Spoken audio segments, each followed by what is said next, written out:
Hey girl, today we are talking about debunking some common myths centered around disordered eating and eating disorders. And we are going to talk about the truth. If you have struggled with disordered eating or you have a loved one that struggles with an eating disorder, then today's show's for you because I'm breaking down 7 different myths of disordered eating and the truth that will set you free. Let's go. Hey girl, welcome to the Her Best Self podcast. I'm Lindsay Nickel, former competitive figure skater and perfectionist, turned God-led imperfect boy mom and digital CEO. If you find yourself constantly thinking about food and wondering if you'll wake up one day free from the obsessive thoughts and behaviors controlling your life, then I've created this podcast for you because I know exactly what it's like to be a downright hot mess trapped in the destructive cycle of disordered eating. I finally found freedom and you can too, girlfriend. So if you're ready to heal your relationship with food and body and break the chains of control and show up in your best health, then grab your favorite Tarjay journal and let's get to it so you can start living your best life as your best self. Hey friend, welcome back to the show. And I hope you had a wonderful, wonderful weekend. I know it was not long enough over here. I feel like with baseball right now and both of my boys just going, I can feel so slammed. But the good news, the weather is nice here in Virginia and we are really approaching summer. And summer is my favorite. So I'm super excited to get down to the beach and really just spend time with my family. I absolutely adore the summertime. I feel like it just lights me up. I swear I was made to be walking the beach all of the days. But enough about the beach. Today I want to talk about debunking some myths that maybe you've heard of or maybe you are experiencing right now with a loved one. And so we are going to unravel and get to the truth because there are some myths out there when it comes to disordered eating and eating disorders. And I want you to hear it here. I want you to get the truth. I want you to experience life that is free from food and controlling every single ounce of it. And girl, we've got to really understand and dissect and debunk some myths that are out there because they can leave you feeling trapped, stuck, not good enough, helpless, and in the same place. And we are not doing that. We are doing life differently. And that's why you're listening to the show. Number 1, it's all about body and physical appearance. Eating disorders and disordered eating is all about body and physical appearance. This, my friend, is simply not the case. Maybe you've heard you must be really skinny or be able to see someone's bones in order to have that look and in order to have an eating disorder.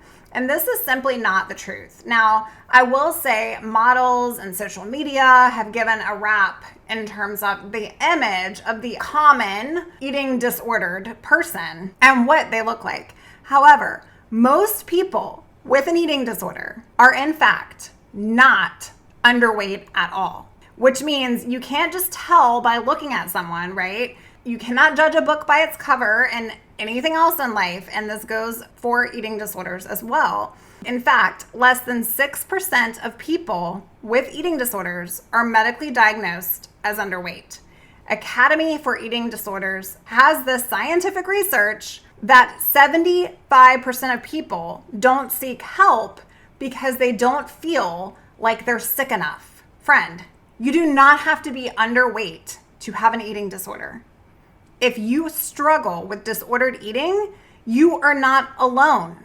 75% of people are not getting the help and the support they need because they feel that they're not sick enough, because they're not anorexic, or maybe they are, and their body is just not showing the physical sign of being starved. Friend, you aren't alone here. I want you to go back and listen to episode 20 when I talk about that you are valid. And this thing around being sick enough is just not truth.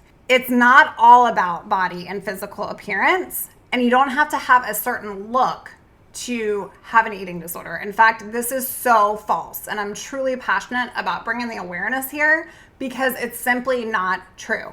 While anorexia really is tied to restriction and that low BMI, researchers examined death rates of all types of eating disorders. And I want you to hear this.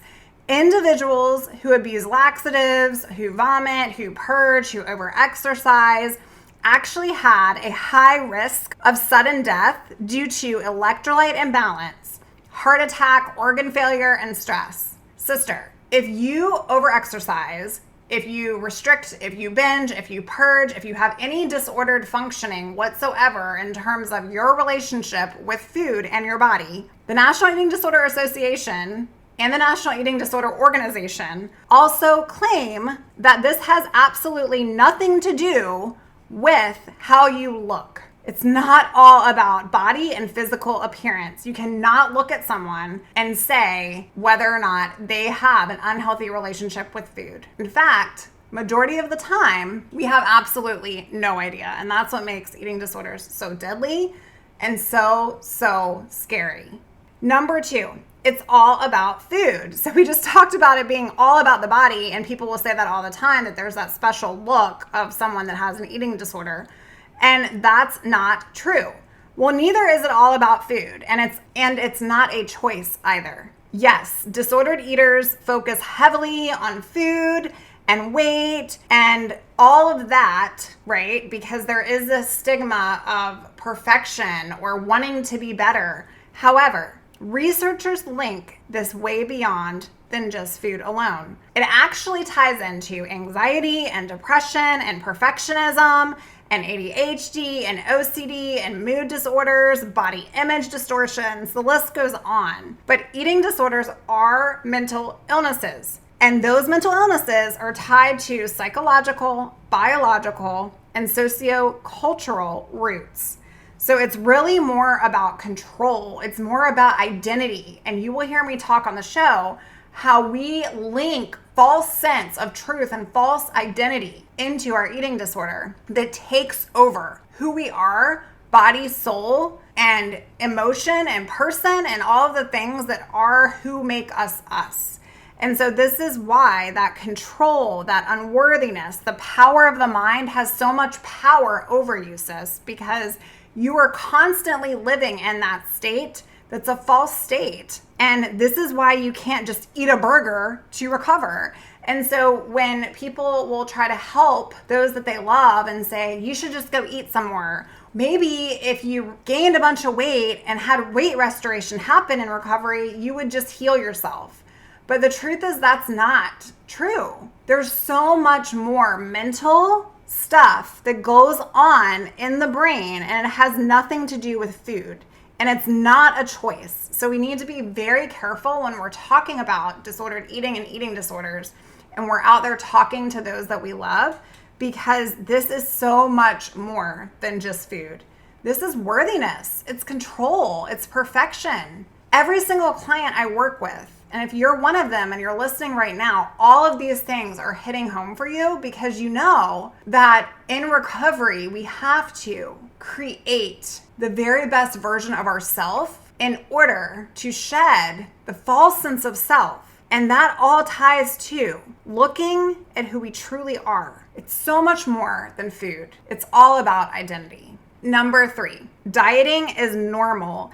And it doesn't mean that I have a problem if I'm on a diet. Sadly, all right, I want us to get for real here. Sadly, society and diet culture have forced fad dieting down our throats. I mean, it is billions on billions on billions of dollar industry, okay? And so constantly, the chronic dieting is one of the main things that is pushed in our society, from juice fasting to carb cycling to Pelotons to all of these things. And we've turned wellness and the sense of being healthy into the over extreme. And sadly, chronic dieting is one of the main culprits in developing an eating disorder.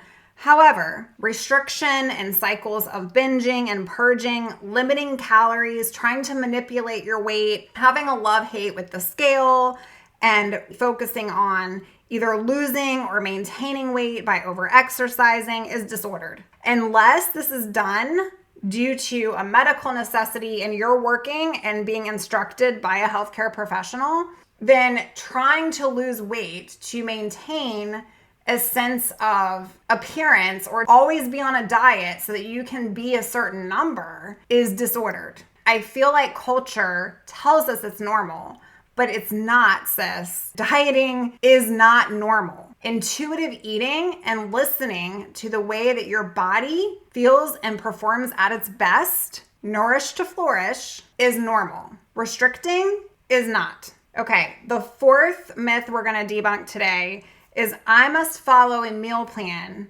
in order to experience recovery from disordered eating and an eating disorder. I might get some backlash on this one because I love my dietitians out there. I will not claim to be one. In fact, when I was recovering from my anorexia, I worked side by side with a dietitian and a recovery coach and a therapist, as well as my medical doctor. But I will be the first to go against this. And while some people have very strict cases, and I was instructed and I did benefit from meal plans in the beginning of weight restoration and in the beginning of getting healthier from my eating disorder. I do believe that I developed and became super controlling and rigorous, almost like a math equation around calories because of a meal plan. Because of that over dieting, I constantly was looking for ways to restrict. And so it became super, super mathematical for me to leverage a meal plan to get into disordered eating behaviors. And so what I will say is that before my anorexia even happened, I had no clue what I was eating every single day. I didn't track my food. I didn't log my food. There wasn't MyFitnessPal. None of that occurred. So I didn't know. And then I became super obsessed when I was introduced to a meal plan to really structure and follow that meal plan. And so for me personally, in order to regain my sense of purpose and strength through recovery, I had to follow a healthy structure. And I did start with a meal plan, but very quickly talked to my dietitian about how that was not serving me. For me, being very rigid and for me following every single meal and every single plan, it put me in just another thing to do to check off to control instead of actually leaning into recovery and embracing change and learning how to listen to my body. I will say many people do benefit from meal plans, especially if you're unsure of what to eat and you need help and guidance. I'm not discounting that. What I am saying is I recovered from my eating disorder without staying on a meal plan and following it, okay? And I want you to hear that. If it's hard for you, if you become really restrictive and controlling because you're trying to follow your meal plan, for some people, this is what this will look like and play out like. You're following your meal plan and you're getting to your meal plan and you're finally eating what's on your meal plan. And then you feel like your body wants to eat more than what's on your meal plan. And that little small still friend in your mind will come back and tell you that you can't because that's not on the meal plan. That's an example of what I'm trying to share. You can recover. In fact, I never go on a meal plan. I never have a meal plan.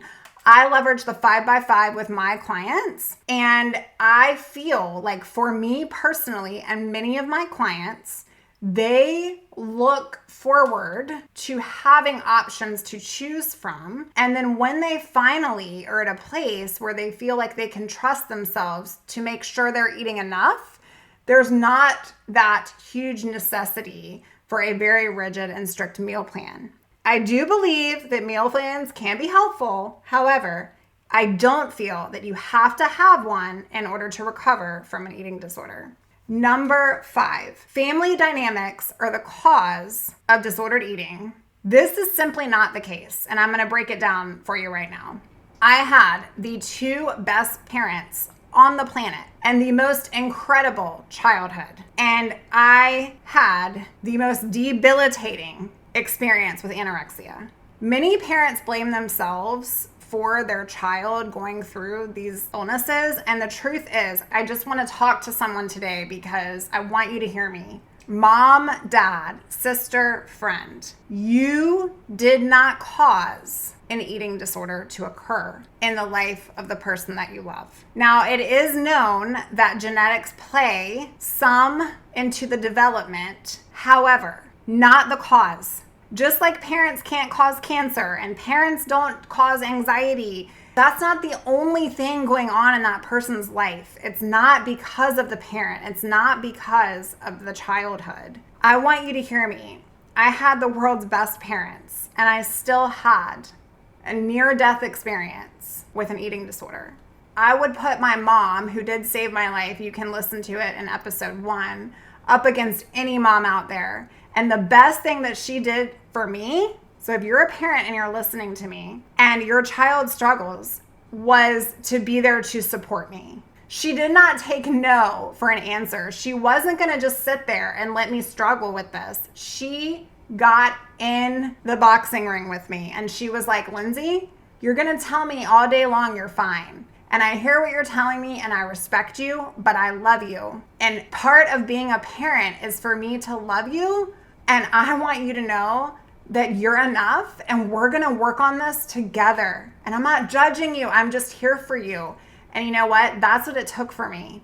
Month after month, conversation after conversation, until I finally realized, like, this is eye-opening. You're right, Mom. Like, this is not working in my life anymore. I need help. And she was the first person that was there. And so I want you to hear me. Stop blaming yourself. Your family dynamic has nothing to do with why you have this going on in your life. Maybe you had a hard upbringing and maybe it contributed to some of it, but this is a coping mechanism. It is a mental illness, okay? And so I want you to hear me. This is not the cause. This is not the cause. Number 6, eating disorders only impact women. Simply not true.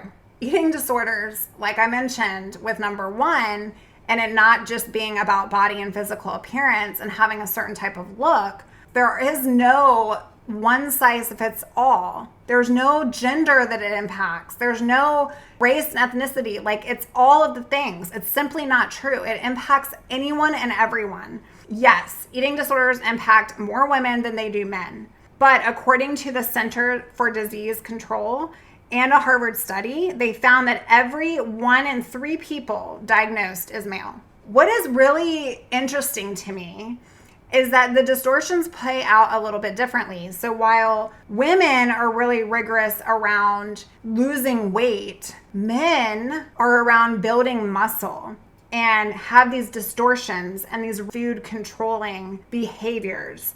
And with that in mind, the vast majority are actually heterosexual males, contrary to popular belief. Eating disorders don't just impact women, they also impact men. Number 7, eating disorders are for a lifetime. Sister, if you've been telling yourself recovery is rare, I can either do this one day, I'm on top of the world, and then the next day I feel like I can't do this.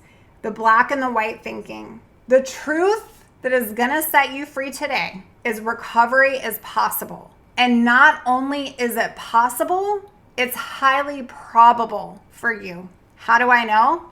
I'm a freaking statistic here. 60% of those who struggle will survive and recover. And I'm here to tell you, I can't even simply imagine life like it is today from when I was in that place.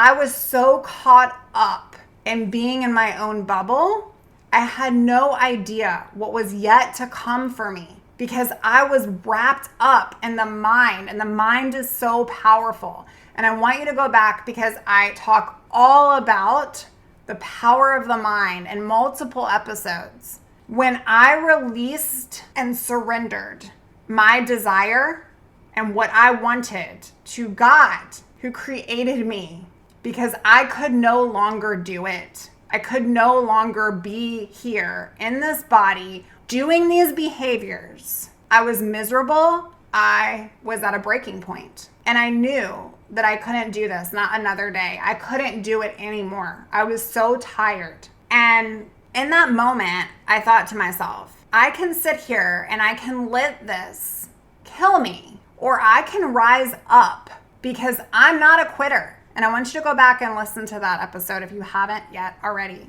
It's not going to be black and white. It's going to be gray. So it's going to be gray. But I'm not a quitter and you're not a quitter. And I want you to get super, super clear with you. Okay? I want you to get clear with you.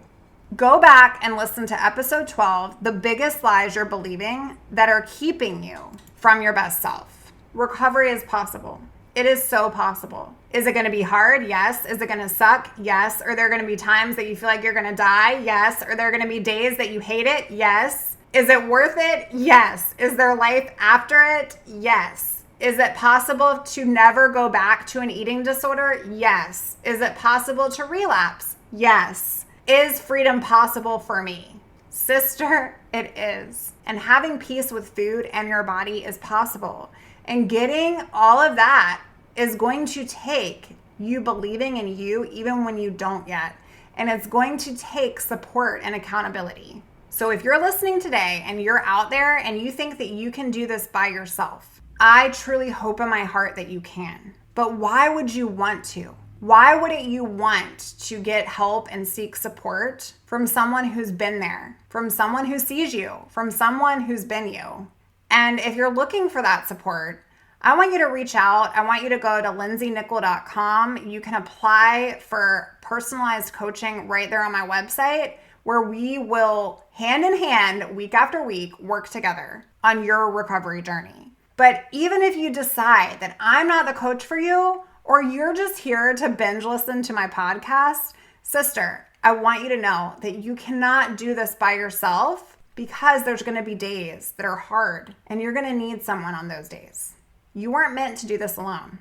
I hope that today's show and debunking some of these misconceptions has helped you understand a little bit more about maybe your relationship with food, or maybe someone that you love that is truly struggling, how you can help support them. Friend, I want you to know that I love you. You're on my heart this week. You have big plans. You have a big purpose. Don't let the enemy steal your joy. You are so much more than disordered eating. You're a warrior, you're a queen, and you deserve to live your very best self.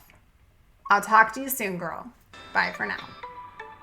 Oh, friend, thank you so much for letting me share what was on my heart today. My hope for this podcast is to help more women find freedom from food and body. If this has empowered or blessed you, let me know. I'd be honored for your rating and review of my show, and I'd love to connect with you in my private Facebook community. You really can move from perfection to purpose. Let's break the chains together. I'll help navigate the way. Until next time, bye for now, girl.